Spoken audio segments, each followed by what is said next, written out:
Hi guys, Jon Watts here from the TruGolf Academy. You've joined me at Drayton Park Golf Club. I'm in my swing studio and what I want to talk about today is creating a shot cone off the tee. So that is a reliable ball flight or a reliable shape that you can try and trust, especially when under pressure. Before we get cracking, if you don't already, all the social media info you need for the TruGolf Academy is coming along the bottom of the screen right now. So if you don't already, please check us out on Facebook, Twitter and Instagram. What we're going to talk about today, as I said, is a shot cone.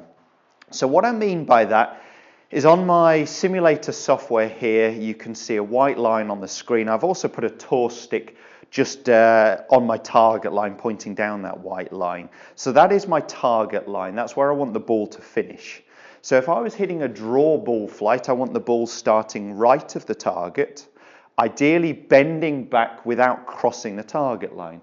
Now when I say that, I don't mind the ball crossing the target line and let's say finishing 10 to 15 yards left of the target. That would be on most fairways still, and it wouldn't get you in a lot of trouble. But if we start over curving it more than that, we're starting to lose control and really turning into a big draw or a hook rather than something that we can rely on. So a shot cone would be the ball starting right of the target and either staying there or turning back.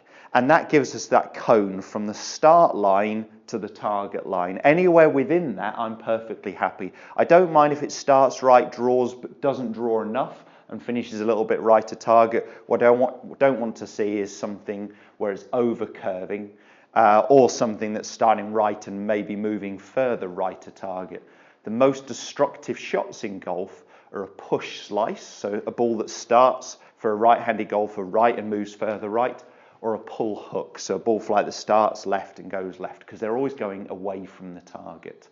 And for control's sake, we don't want to see that ball over curving and missing too far off target. So we're trying to get a ball flight for a draw starting right, bending left without crossing the target line, and a fade starting left, bending right, but again not crossing that target line. And that gives us again that cone between our start line and our target line.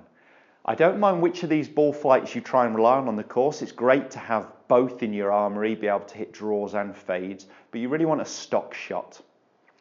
So I went through a period, and I'm still, not far off that, I guess. I went through a real period where my swing path was near enough zero. So you'd think I'd be playing great golf. It was sort of in to square to in. It wasn't in to out. It wasn't out to in. It was very, very minimal. And I found it really difficult playing golf, which sounds crazy. But it just meant it relied so much on club face being pretty much square to the target. It didn't give me much margin for error. If the club face is open, it started right, went right. If the club face is closed, it started left and went left. I didn't have a reliable shot cone, something I could, a sort of pattern I could play to. It's much easier playing with a shape than it is straight. So we're trying to either develop a draw pattern or a fade pattern as our stock shot. There's very few players out there that hit, a bullet straight ball flight. Excuse me. I would say Henrik Stenson would be the one guy out there that really doesn't shape the ball a whole lot, manages to square that club face very well. It just takes a lot of timing and relying on body rotation, no real hands and arms in the action. So I'm going to go ahead and try and hit a couple. You're going to see the ball flight on the screen as well, and we'll have to look through not only the ball flight, but we'll have the club data as well. As I've got some dots on my head here, we'll be able to look at the HMT data to see path. So I'm going to be trying to play, to start with, just a couple of ball flights relying on more of a draw pattern. So something that's starting right, bending left, hopefully not crossing the target line. Let's give it a go. Let me hit on the keyboard so you guys can see this.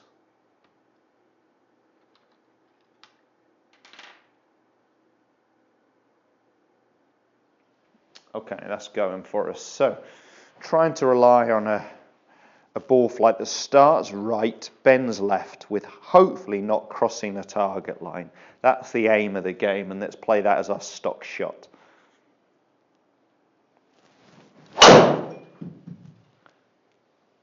It was a little bit toey, but exactly what I wanted to see. So a ball flight that started right, bent left, it marginally, it just finished left of the target. It wasn't far off.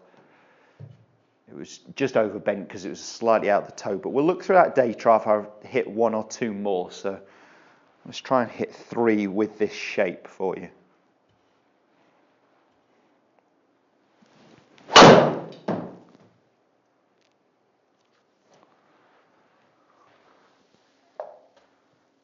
You can see that these are just finishing. That was pretty solid, but just finished a little left, a bit too far left to target.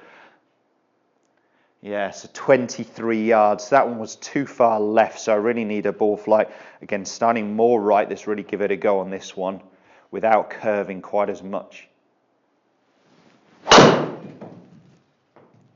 That's the one. That's the one there. That's exactly what we're looking for. Happy with that one. Let's just have a little look at the data there, guys, of those 3 shots. Trying to hit more of a draw pattern. So you can see, yeah, you know, that middle one was actually, it felt solid, but that was the one that over curved. So on all of those, I hit up on the ball, you know, by about 1.5 degrees. My swing path pretty minimal. As I said, I don't tend to shape it a whole lot, but I'd find it easy if I could rely on a shape. So it's 1.2 degrees in to out. The one where it overbent, actually, the figures weren't bad. The club face was slightly open. Surprised it perhaps finished that far left. Maybe a little bit toey, but it didn't feel too bad.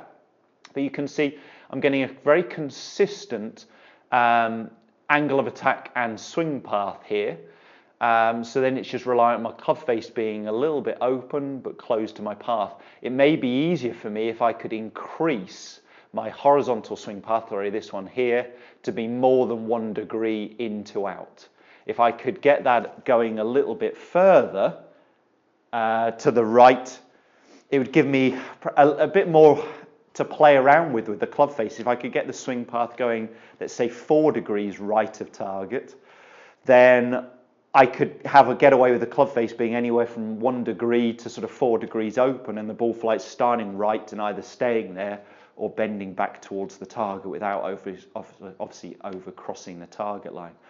Great to play with a shape. Don't care whether it's a draw or a fade. Most amateurs are going to draw a ball a little bit further than they're going to fade the ball. But the aim of the game is to not only hit it long, but obviously hit something reliable, hit something you can rely on, especially under pressure. You can see that the middle one of those 3 was the one that would get me perhaps in a little bit of trouble, although it felt pretty solid. Try and work on your shot cone when you're on the range. It means you need to know where the target is, where the ball flight's starting, trying to get a ball flight starting right and bending left without crossing that target line, or the opposite if you're going to fade it. If you do enjoy the content of this video and other videos, please give us a thumbs up. Do subscribe to the channel. Post some comments and questions below. Love to get round to answering those for you, and we'll see you next time. Thanks, guys.